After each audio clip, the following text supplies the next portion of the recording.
polio, mayor. En primer lugar, entonces, vamos a hablar de este grupo de fármacos llamados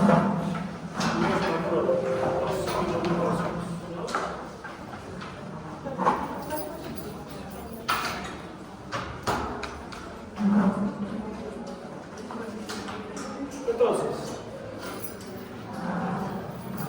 estos fármacos, vamos a ver algunos puntos claves que tienen importancia al momento de aprender farmacología. Entender que estos son de espectro reducido y son de un gran uso en medicina. Teníamos más de 10, incluso hasta 20 fármacos al inicio, pero se han ido reduciendo conforme ha pasado el tiempo. ¿Por qué? Por su toxicidad. De los primeros que encontramos fue la streptomicina, de la familia de la carbamazepina, la amikacina, que hasta ahora persiste, la gentamicina y la neomicina, que es más de uso tópico. Esta clasificación no ha tenido variaciones en el tiempo, y de estos los más importantes son la streptomicina, la amikacina, la genta y la neomicina. Tenemos algunos que tienen origen natural, como la streptomicina, que viene del hongo Streptomyces griseus, o la neomicina del Fradiae, y la gentamicina de la Microspora purpura. Sin embargo, en su origen y química, en su formulación, ya con el transcurrir del tiempo se vio que teníamos un mejor perfil si estos eran semisintéticos. Y surgieron la amikacina y la livecacina. La amikacina, que es de los semisintéticos más utilizados, que menos efectos adversos producía, es hasta la fecha el fármaco aminoglucósido más usado. A través de la historia han ido evolucionando en su formación y su producción, principalmente en laboratorio, tratando de buscar un fármaco de mejor perfil. Hablemos de cada uno de ellos. En primer lugar, les dije, de los más importantes, tenemos a la streptomicina. Esta streptomicina, que en su característica primordial es que es el primero, el más antiguo, y el que por muchos años se utilizó para tratar infecciones como Mycobacterium tuberculosis. Fue el primer fármaco antituberculoso descrito. Se decía que con este fármaco iba a desaparecer la tuberculosis. La peste bubónica, la Yersinia pestis, Pasteurella, Bruselas, Haemophilus ducreyi, como ven, gérmenes atípicos, ¿no? Streptococcus fecalis y viridans, aún utilizada esta streptomicina en la vida diaria. La gentamicina, frente a Escherichia coli principalmente, como vamos a ver, todo este grupo de fármacos aminoglucósidos son útiles frente a gram negativos aerobios. La amikacina, de hecho, que es el más utilizado, el más conocido, dentro de los gérmenes en su espectro, todos los de la gentamicina, podemos ver, Escherichia coli, Klebsiella, incluso Pseudomonas aeruginosa. Pero además, sobre Pseudomonas, incluso algunas resistentes. Amikacina es una terapia de segunda línea, cuando ya los fármacos de primera línea no funcionan. Inclusive, cuando se le asocia a beta-lactámicos, pueden servir frente al Enterococcus fecalis o el Streptococcus viridans. Es decir, es versátil la amikacina en su utilidad. La livecacina, similar a la genta, la neomicina es más tópico, la tobramicina es de uso oftálmico, tópico. También la amikacina y la gentamicina se suelen usar inhalados en máscaras de nebulización en pacientes con fibrosis quística que tengan infecciones por gram negativos asociadas. ¿De acuerdo? Entonces, todo este espectro tenemos que aprenderlo porque implica el conocer qué es lo que vamos a hacer o cómo lo vamos a indicar este fármaco. Todos estos grupos que vamos a ver de medicamentos tienen que ver con la inhibición de la síntesis proteica, ¿ya? Acuérdense, nosotros tenemos los seres humanos subunidades proteicas, ¿no? Ribosomales, pero las bacterias también. Lo que hacen estos fármacos es quitarle el alimento a la bacteria, que son sus proteínas, ¿no? Entonces hay algunos que van a atacar al ribosoma en la subunidad ribosomal 30S, que es la más pequeña, o en la subunidad ribosomal 50S, como vamos a ver, ¿de acuerdo? Entonces, ya lo pueden ver aquí, aminoglucósidos inhiben la síntesis proteica sobre la subunidad ribosomal 30S, ¿de acuerdo? Y si se acuerdan eso, la verdad, más que suficiente, porque eso va a ser una de las preguntas que siempre se les va a hacer cuando se hable de aminoglucósidos. Recordar que se une la proteína P10 en el sitio de unión del RNA mensajero. También es importante que me digan, inhibe la subunidad ribosomal 30S y inhibe la síntesis proteica, es bastante. Fíjense, para que pase la membrana citoplasmática, el antibiótico necesita un mecanismo dependiente del oxígeno. Entonces, pregunta de examen es si los aminoglucósidos sirven frente a bacterias anaerobias. No. ¿Por qué? Porque para que entre el antibiótico necesita un mecanismo dependiente de O2. No sirven entonces contra anaerobios, sino solo frente a bacilos aerobios negativos. ¿De acuerdo? Pero hay formas que la bacteria puede evadir, como ya hemos visto con otros antibióticos. Inactivación por enzimas bacterianas, inhiben esa penetración a la bacteria, cambian el sitio de fijación de la aminoglucósida. Estos fármacos son muy ionizados y prácticamente no se metabolizan. Acuérdense los conceptos, ¿no?, de ionización. Es decir, cuando se administra un aminoglucósido, lo más probable es que salga del cuerpo tal cual entró, pero ahí trae problemas, ¿no? Principalmente van a ser eliminados por vía renal, ¿de acuerdo? Además, no se absorbe en el aparato digestivo, no se administra por vía enteral, es necesario su uso parenteral, ¿de acuerdo? Intramuscular, intravenoso, puede usarse inhalatorio. Más del 90% se eliminan por los riñones, por eso hay que tener cuidado con la insuficiencia renal que pudiese provocarse. ¿Ya? ¿Cuáles son sus efectos adversos? Ningún fármaco está libre, hemos dicho, exento de efectos colaterales adversos. Uno de ellos es que puede generar daño al octavo par craneal, ototoxicidad. ¿Ya? El par 8, el octavo par craneal, tiene dos ramas, coclear y vestibular. Y estas pueden ser dañadas de forma irreversible. Imagínense, es irreversible. Y ese daño irreversible, ¿qué va a generar? Sordera, hipoacusia, ¿sí? Y si encima ese paciente está recibiendo aminoglucósidos y tiene cierta predisposición a daño auditivo y además recibe furosemida, esa combinación puede incrementar el daño auditivo, ¿sí?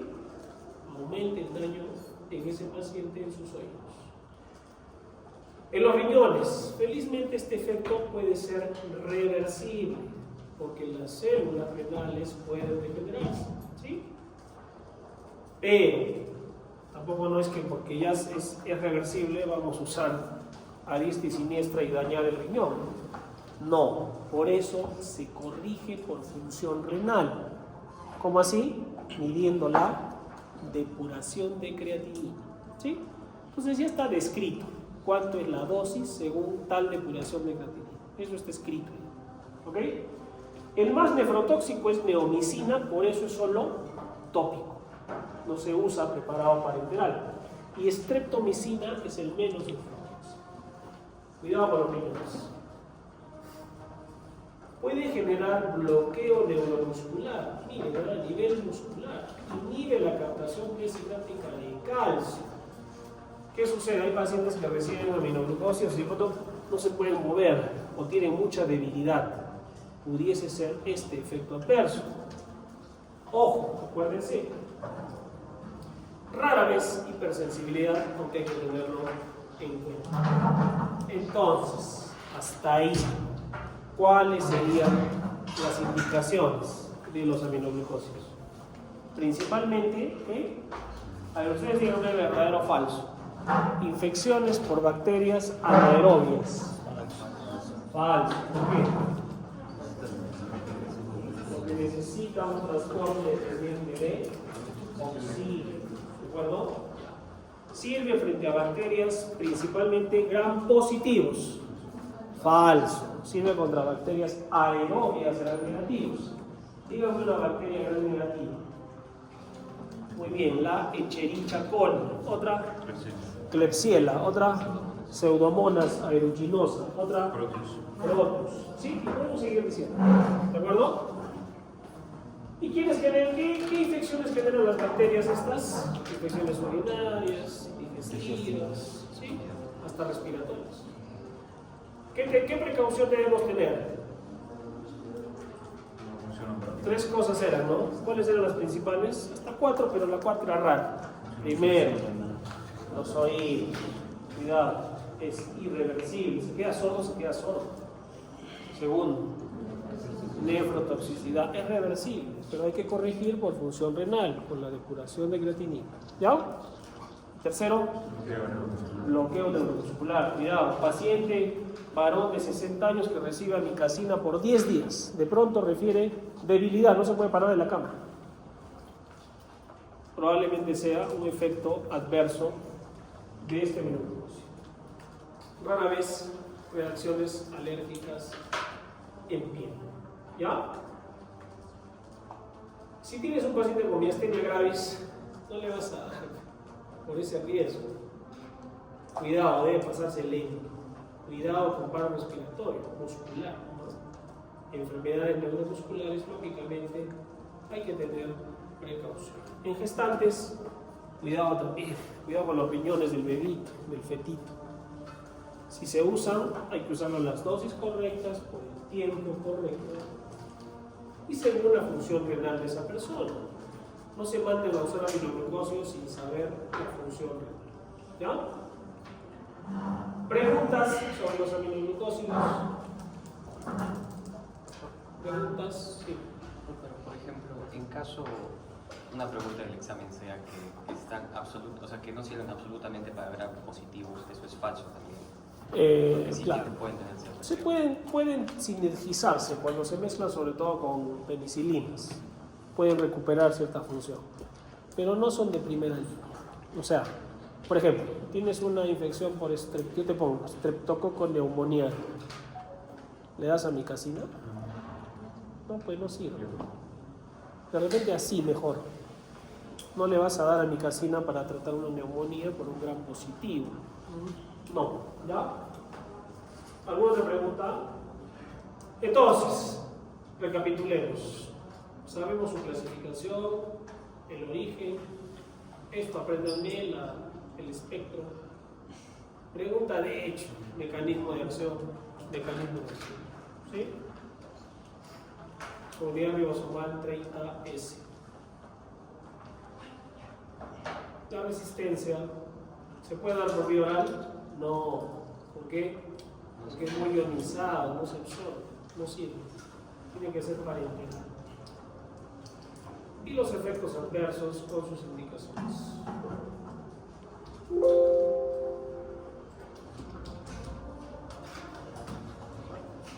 Muy bien.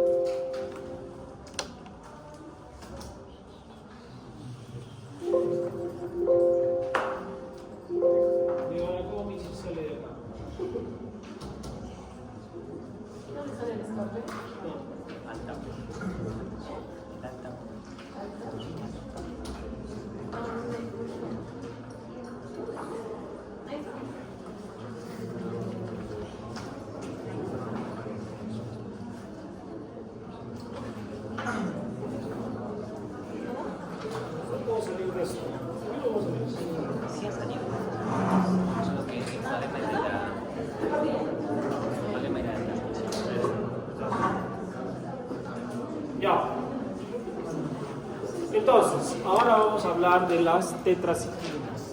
Entonces, entre hoy y mañana vamos a tratar los aminoglucósidos, las tetraciclinas, el cloranfenicol, los macrólidos y otros fármacos como el linezolid y la colistina.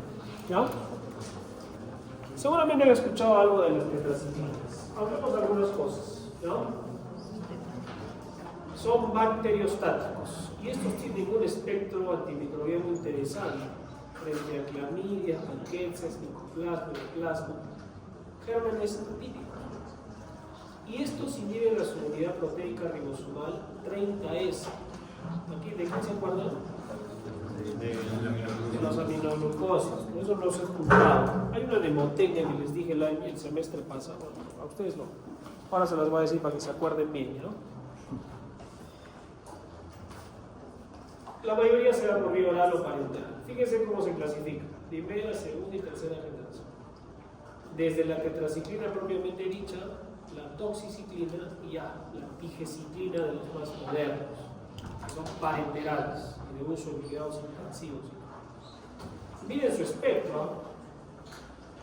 Este es un antibiótico de amplio espectro. Los aminoglucósidos son de amplio espectro. No, son de espectro reducido. Por eso se agarran gram positivos, bacterias gram positivas y gram negativas.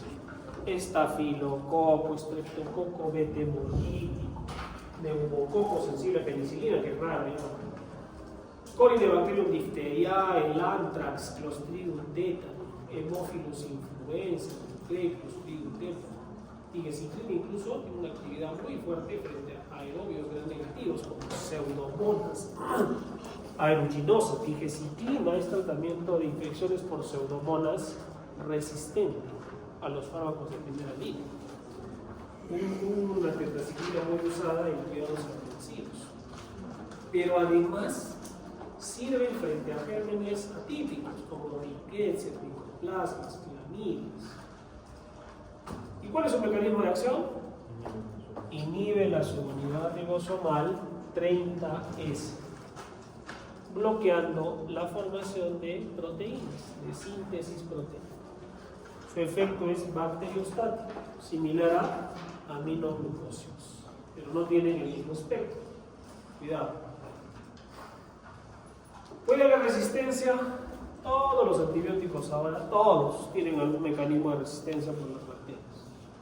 Pólinas modificadas, modificaciones en esa subunidad ribosomal, una bomba expulsora que llega el antibiótico y la bacteria entra por un lado y la bota por otro. A ese punto llega, ¿no? Los de primera generación, como las tetraciclinas propiamente dicha, se dan por vía oral. Se absorbe el 30% de la dosis administrada aproximadamente en las tetraciclinas. ¿Y qué pasa con las de segunda generación, como la doxiciclina? Evidentemente, no significa que mientras más una generación mayor es que sea mejor, sino que se han mejorado algunas situaciones, sobre todo farmacocinéticas. Miren, doxiciclina se absorbe hasta el 95% de la dosis, a diferencia de la escasa absorción que tienen las tetraciclinas propiamente dichas.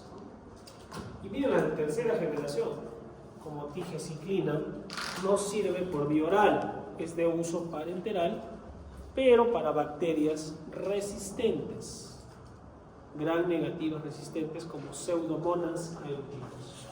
¿No? Ahora, ¿qué pasa en su farmacocinética cuando estos llegan a la sangre? La mayoría tienen una unión a proteínas alta, pero por eso hace que no pase bien la barrera hematoencefálica, no pasa. Por lo tanto, ¿usaremos tetraciclinas para una meningoencefalitis? No. ¿Se dan cuenta? ¿Para qué sirve esto? Para sacar conclusiones. Pero puede entrar a las células, por eso sirve clamidia, ureaplasma, que son intracelulares. Y el 50% se metaboliza y se filtra el resto con actividad antimicrobiana. Es decir, es un buen medicamento. De todos ellos hay una excepción, como siempre. Doxiciclina. Doxiciclina se metaboliza parcialmente y luego se elimina en la bilis. Entonces, si tienes un paciente con insuficiencia renal, ¿podrás dar doxiciclina sin problemas? Sí, porque va al hígado. ¿De acuerdo? Cada 6 horas la clorotetra, la oxitetraciclina, la tigecyclina cada 8 horas, la doxiciclina cada 12 a 24 horas. ¿No? No se debe dar con leche, porque si se mezcla con la leche, se quela y no se absorbe y se eliminan en las heces. Igual con el magnesio, el aluminio, el calcio, el hierro. ¿Y para qué es importante eso? Para decirle al paciente, no tomes con leche, no tomes con algún antiácido que tiene calcio, que tiene magnesio. ¿De acuerdo? Muy bien.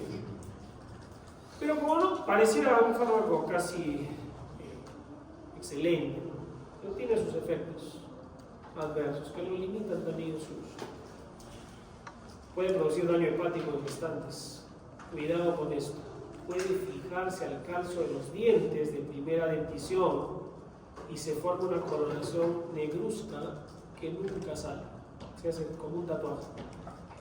Por eso su uso es limitado en niños. ¿De acuerdo?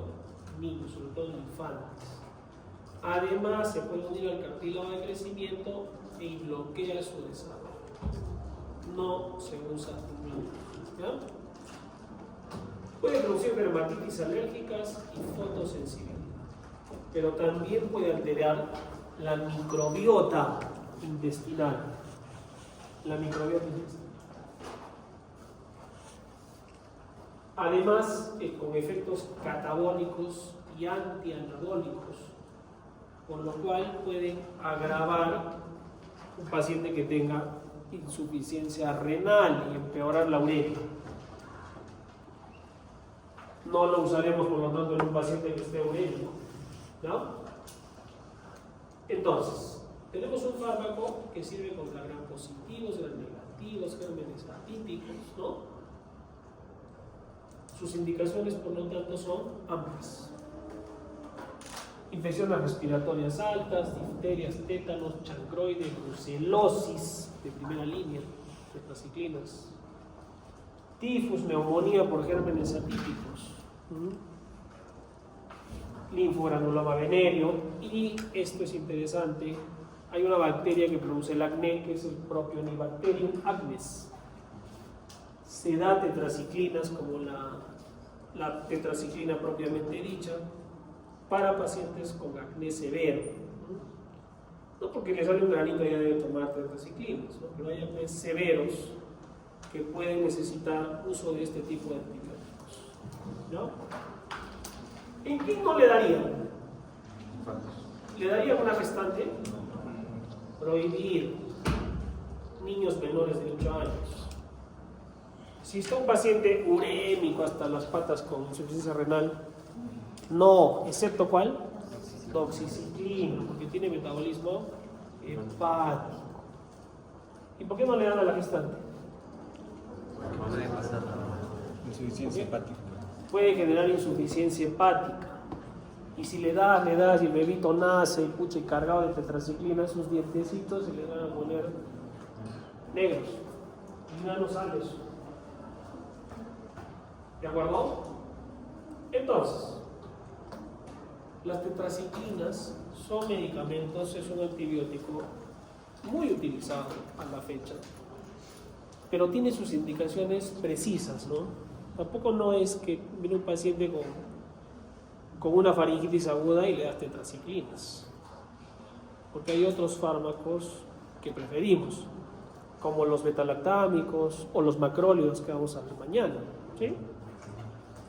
Las tetraciclinas, si tienen un espectro interesante, amplio, tenemos que saber indicar, saber sus indicaciones, ¿no? Si tienes un paciente con una neumonía atípica, tetraciclinas, es muy probable que las estemos usando, ¿sí? Mecanismo de acción, ya lo saben. ¿Sí? Mecanismo de resistencia.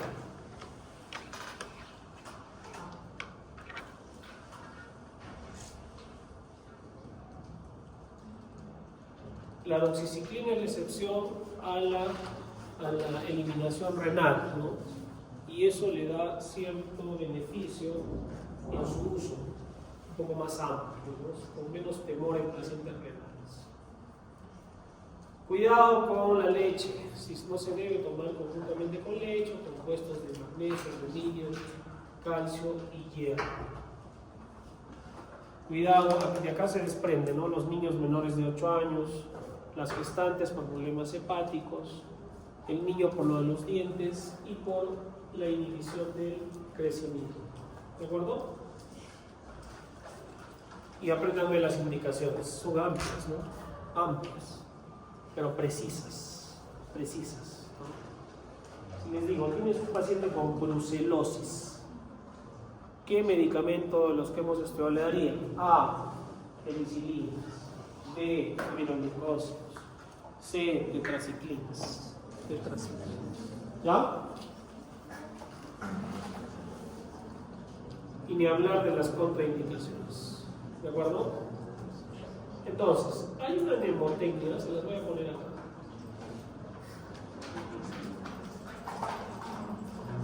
Es buy,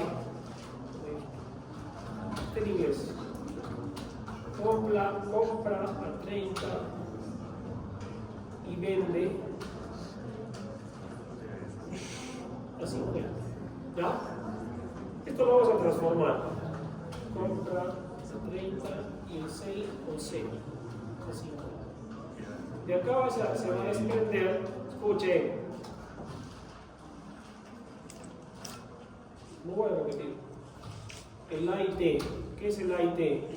Aminoglucósidos y tetraciclinas.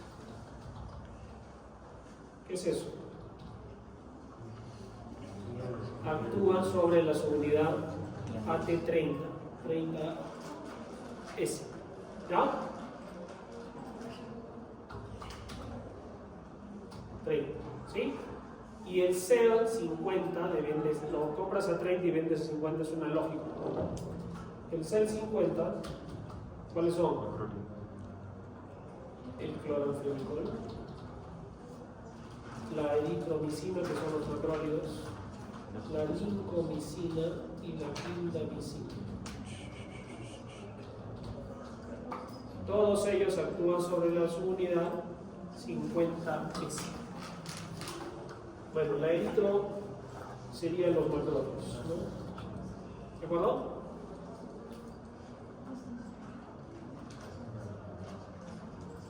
¿Me han captado? Entonces, cuando esto ustedes lo aprendan, acuérdense, compra 30, vende a 50. ¿Quiénes actúan sobre la subunidad ribosomal 30S? Y los aminoglucósidos y tetraciclinas. ¿Y quiénes bloquean la subunidad 50S?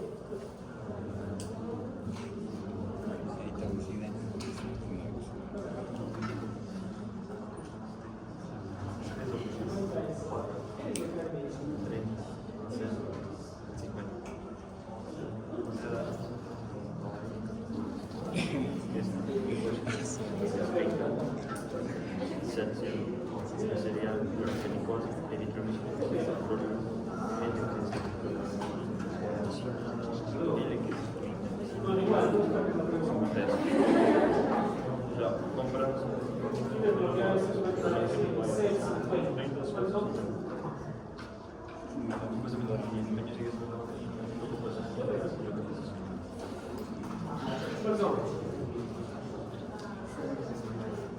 Cloranfenicol, macrólidos, eritromicina, linco y clindamicina. ¿No? ¿Cuál es el mecanismo de acción de los aminoglucósidos? Inhibe la síntesis proteicas, inhibiendo la subunidad ribosomal de estas tetraciclinas. Lo mismo. ¿Cuáles son los efectos adversos más importantes de aminoglucosa? Uno de ellos. Ototoxicidad.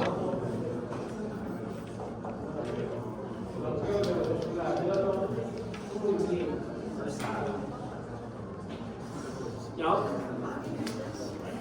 ¿Cuáles son los efectos adversos de las tetraciclinas?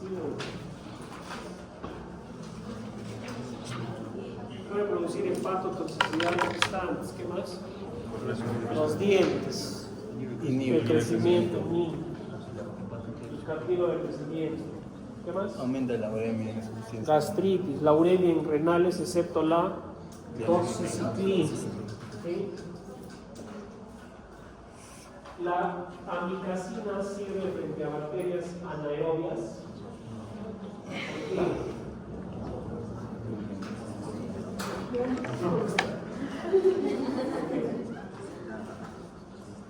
¿Por qué? Necesito un transportador para que entre la bacteria que es dependiente de oxígeno. ¿De acuerdo? De los dos antibióticos que hemos usado hoy día, ¿cuál sirve frente a bacterias atípicas? Las tetraciclinas. ¿Ya?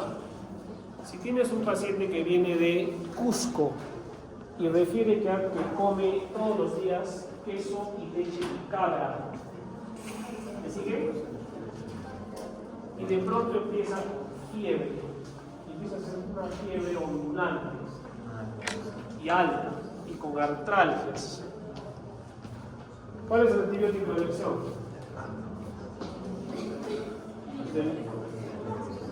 ¿Qué tiene el paciente?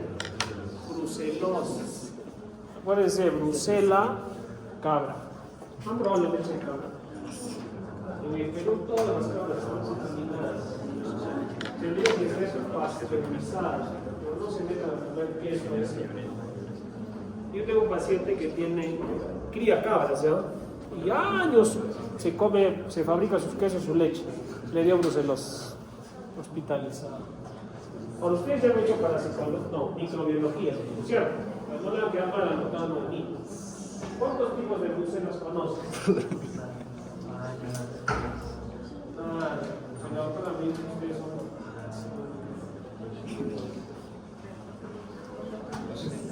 ¿Cuál es la brucela más frecuente en el Perú?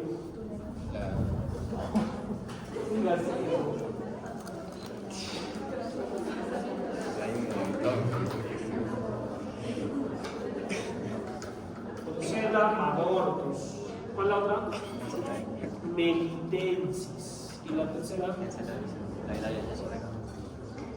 La melitensis es la más común en el Perú.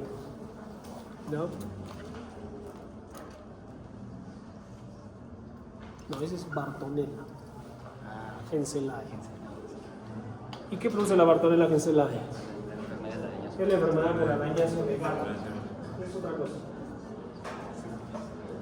Chicos, por favor, estudien, ya viene la segunda fase.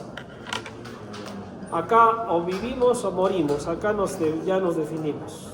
¿Ya? Mañana vamos a ver el pasito de un punto. Chao.